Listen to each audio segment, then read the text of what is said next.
क्या वो इसराइल में बच्चों को इस्लाम मुखालिफ तालीम देते हैं?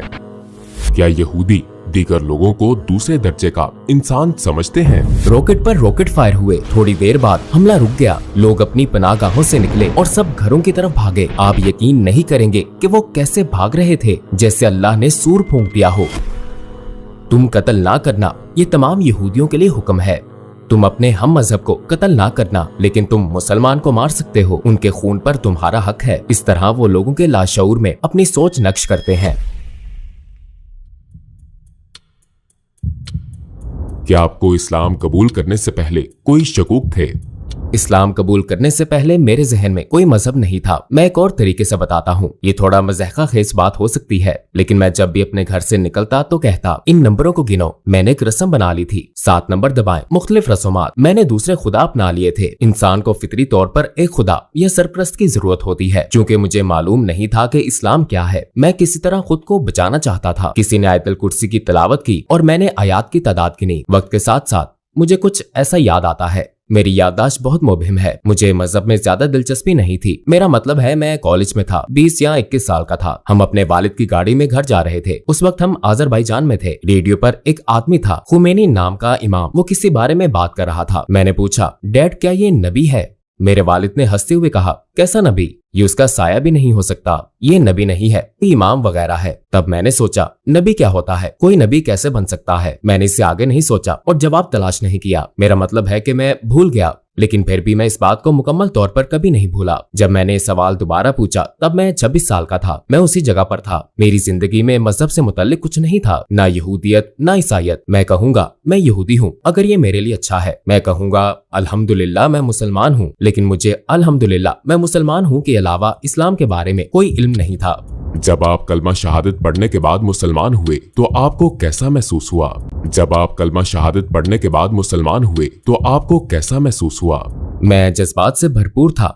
मैं कलमा शहादत पढ़ने से पहले ही मजहब पर तहकीक करके मुसलमान हो चुका था। मेरा मतलब है कि किसी ने मुझे कलमा पढ़ने के लिए नहीं कहा था। मैं आपको बता सकता हूँ, किसी ने मुझे अशहदु अल्ला इलाहा इल्लल्लाहु व अशहदु अन्ना मुहम्मदन अब्दुहु व रसूलुहु कहने पर मजबूर नहीं किया था। जब मैंने मजहब का मुतालिया किया तो मालूम हुआ कि मैंने कलमा पढ़ा है। जब मैंने हकीकत में कलमा पढ़ा तो ये जानते हुए पढ़ा कि इसका मतलब क्या है, क्योंकि मेरे पास अपने ईमान की बुनियाद के तौर पर तमाम इल्म मौजूद था। मुझे हराम चीजों, सय्यार, ईमान, इबादत की बुनियादी बातों, कुरान, तफसीर, सब चीजों के बारे में इल्म था। मैंने ये इल्म सालों में हासिल नहीं किया। ये मैंने गहरी दिलचस्पी और तहकीक से 6 से 7 माह में हासिल किया है। चूंकि बुनियाद में पहले ही रख चुका था, इसलिए जब मैंने कलमा पढ़ा तो मैं बहुत खुश और मसरूर था। क्या यहूदी दूसरे लोगों को कमतर समझते हैं? सेहोनी इसी तरह देखते हैं। ज्यादातर इसका ताल्लुक सेहोनियत से है। वो कहते हैं, कोई भी शख्स जो यहूदियत के अलावा किसी भी मजहब का पैरोकार है, उसे हमारी खिदमत के लिए बनाया गया है। उन्हें कत्ल करना, उन पर जुल्म करना हमारे लिए एक अच्छा अमल है और बाइसे सवाब भी है। मैं आपको एक मिसाल देता हूँ। 2 साल कबल ईद उल फितर के मौका पर गजा इसराइल में कत्लेआम हुआ था, जिसमें फलस्तीनियों को कत्ल किया गया था। एक टीवी चैनल पर राइट विंग के इंतहा पसंद की शोहरत रखने वाला एक इसराइली कह रहा था, फलस्तीनी मुसलमानों को मारना गलत नहीं है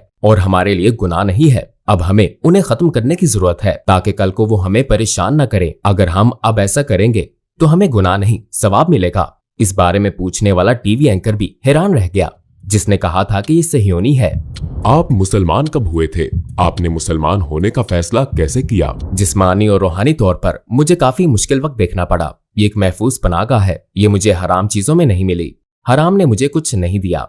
मेरी महफूज पनाहगाह एक ऐसी चीज है जिसने मेरी रूह को मुतमईन किया, जिसने मुझे मुकम्मल तौर पर मुतमईन किया। वो चीज इस्लाम थी। एक वक्त ऐसा था जब मैं आजमाइश से गुजर रहा था और ये आजमाइश सही नहीं जा रही थी। मैंने खुद से कहा, मैं हर रोज गाने और बहुत सी दूसरी चीजें सुनता हूँ, तो एक बार इस तुर्क इस्लामी आलिम को सुन लेता हूँ और देखता हूँ कि वो क्या कहता है। तो इस तरह मेरा इस्लाम से तारुफ हुआ। नबी कैसे थे, मैंने सय्यार के बारे में, रसूल सल्लल्लाहु अलैहि वसल्लम की जिंदगी के बारे में ये टॉक शो सुनकर इस्लाम सीखा। इस तरह मैंने अपने मजहब के बारे में सीखा। यहाँ तक कि मेरे दोस्त कहते हैं और मैं इसकी तस्दीक करता हूँ, मैंने यूट्यूब से मोटरसाइकिल पर हेडसेट लगाकर अपना मजहब सीखा। मैं आपको ये बता सकता हूँ क्योंकि मेरे पास यही फारिग वक्त होता था। मुझे किताबें पढ़ने की आदत नहीं थी। सबसे पहले मैंने इस बारे में बातें सुनी कि हमारे नबी सल्लल्लाहु अलैहि वसल्लम कौन है और सहाबा कौन थे। मैंने 1.5 माह बाद नमाज पढ़ना शुरू की और बाद में 2 माह बाद मैंने दिन में 5 वक्त नमाज पढ़ना शुरू कर दी। 1 साल बाद मैंने रोजा रखना शुरू कर दिया। मैं समझ गया था कि रोजा क्या होता है। मैंने रोजमर्रा जिंदगी में हर घंटे में आहिस्ता आहिस्ता और सब्र से अपनी सीखी हुई हर चीज पर अमल करना शुरू कर दिया।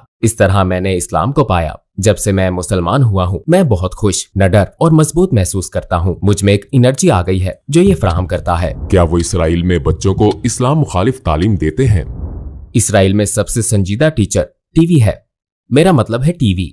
मैं कोई इसराइली टीवी चैनल नहीं देख सकता, क्योंकि अगर देखूं तो मैं गुस्से से अपने दांत पीस डालूंगा। इतने झूठ और बहतान मैंने किसी और चैनल को इस अंदाज में इतनी मुबालगा राय करते नहीं देखा, क्योंकि वो आपके लाशूर की तरबियत पर बहुत ज्यादा सरमायाकारी करते हैं। फलस्तीनी दहशतगर्द, कोई जुमला फलस्तीन और दहशतगर्दों की जिक्र से खाली नहीं है। जालिम तुर्किया, जालिम तुर्क। हालिया बरसों में तुर्किया के अलावा कोई भी इसराइल और उसके जुल्म के खिलाफ खड़ा नहीं हुआ, तो वो टीवी चैनल्स पर तुर्किया और इससे मुतल्लिक हर चीज को इस तरीके से पेश करते हैं। आपको लगता है कि जो भी बात करता है वो जेल जाता है, या जो कोई बात करता है उसे गोली मार दी जाती है। वो इन ख्यालात को लोगों के लाशऊर में बिठाने की कोशिश करते हैं, और यही कुछ इस्लाम के साथ भी। वो इस्लाम दुश्मनी को परवान चढ़ाते हैं। जब एक फलस्तीनी मुजाहिद अपने ही मुल्क के लिए लड़ता है तो वो दहशतगर्द बन जाता है, लेकिन अगर आप किसी बच्चे को गोली मारकर कत्ल करते हैं तो ये सहयोनियत है, आपने अपना मुल्क बचाया। वो लोगों के जहनों में ये ख्यालात डालते हैं। मीडिया के मैदान में मुसलमानों और खास तौर पर फलस्तीनी मुसलमानों के खिलाफ जंग जारी है। तौरात में 10 अहकामात हैं। तुम कत्ल ना करना, चोरी ना करना, तुम धोखा ना देना, तुम जिना ना करना, और इस तरह के 10 अहकामात हैं। वो ये सब तौरात में देखते हैं, लेकिन फिर कहते हैं तुम अपने हम मजहब को कत्ल ना करना। करप्शन, वो अभी करप्शन कर रहे हैं। तुम अपने हम मजहब को कत्ल ना करना, लेकिन तुम मुसलमान को कत्ल कर सकते हो, उसका खून तुम्हारा हक है। इस तरह वो इन ख्यालात को लोगों तक पहुंचाते हैं। यरूशलेम के बारे में इसराइल का मौकफ क्या है? ये मुसलमानों पर इतना जुल्म क्यों करते हैं? यरूशलेम इसराइल का सबसे अहम मसला है। ये सहयोनियत की अव्वलीन ख्वाहिश और ख्वाब है। दीवार गरिया का मतलब है यरूशलेम, इसीलिए उन्होंने इसे ये नाम दिया है। वो इसमें दाखिल नहीं हो सकते, और ये मस्जिद अक्सा और हैकल सुलेमानी के नीचे है। मेरा मतलब है वो इस दीवार पर रो रहे हैं। दीवार के पीछे वो अल-अक्सा और यरूशलेम के लिए रोते हैं। हैकल सुलेमानी अल-अक्सा के नीचे है। सहयोनियत में उनके अकीदे के मुताबिक एक दिन वो अल-अक्सा को तबाह कर देंगे और हैकल सुलेमानी को दरियाफ्त कर लेंगे। और हैकल सुलेमानी के बिल्कुल सामने एक पहाड़ पर यहूदियों का कब्रिस्तान है। यहूदी लोग इसी कब्रिस्तान से दोबारा जिंदा होंगे और हैकल सुलेमानी पहुंचेंगे और यहाँ जमीन पर जन्नत में रहेंगे और सहयोनियत दुनिया पर हुक्मरानी करेगी। ये उनका ख्वाब और उनकी ख्वाहिश है, और उसे पूरा करने के लिए यरूशलेम अहम है। जब वो यरूशलेम पर हमला करते हैं, जो वो हर रोज करते हैं, अल-अक्सा यरूशलेम मुकम्मल तौर पर इंशाअल्लाह ऐसा कभी नहीं होगा। अगर वो अल-अक्सा को गिरा देते हैं तो इस बात की निशानी होगी कि वो दुनिया पर हुकूमत करते हैं, और वो हैकल सुलेमानी भी बनाएंगे। इसीलिए यरूशलेम उनके लिए वाकई अहम है। यरूशलेम वो जगह है जहाँ से उनकी फतह शुरू होगी। मैं जानता हूँ कि आपको इसराइल में इस्लाम पर अमल करने में मुश्किलात का सामना करना पड़ा, फिर आप तुर्किया चले गए। आपने तुर्किया में कैसे एडजस्ट किया? क्या आप यहाँ बतौर मुसलमान रहने में आसानी महसूस करते हैं? जब मैं कहता हूँ कि मैंने अपना मजहब यूट्यूब से सीखा है, तो मेरा मतलब होता है उन स्कॉलर से जो यूट्यूब पर मेरे लिए काबिल भरोसा हैं, मोतबर जराए से। जब मुझे असर अल सादा, आयशा रजी अल्लाह अन्हा, खतीजा रजी अल्लाह अन्हा और दीगर सहाबा रजी अल्लाह अन्हुम के बारे में मालूम हुआ,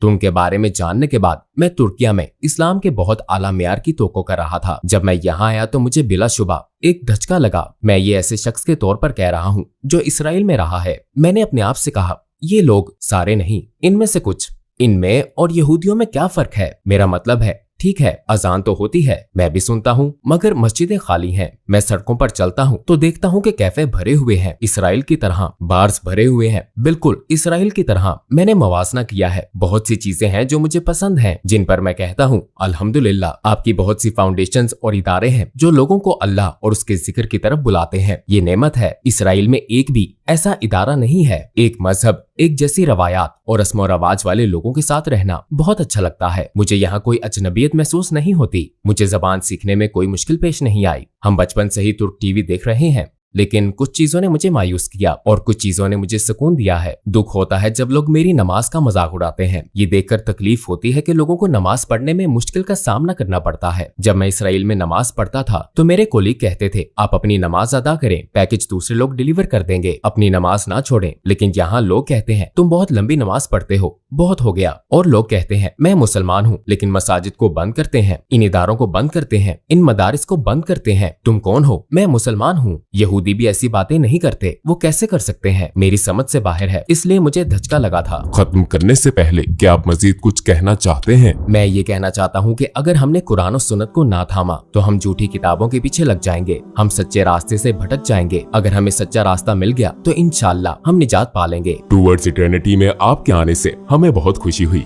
हमें खुशी है कि आपने सवालों के जवाब सच्चाई और ईमानदारी से दिए। आपने जो कुछ हमें बताया आपका इखलास है। हमें यहाँ टूवर्ड्स इटर्निटी में आपके साथ वीडियो शूट करके खुशी हुई है। अल्लाह आप पर करम फरमाए। मैं भी बहुत खुश हूँ। अल्लाह आप सब पर रहमत फरमाए और अल्लाह आपके काम में बरकत डाले। अस्सलाम वालेकुम।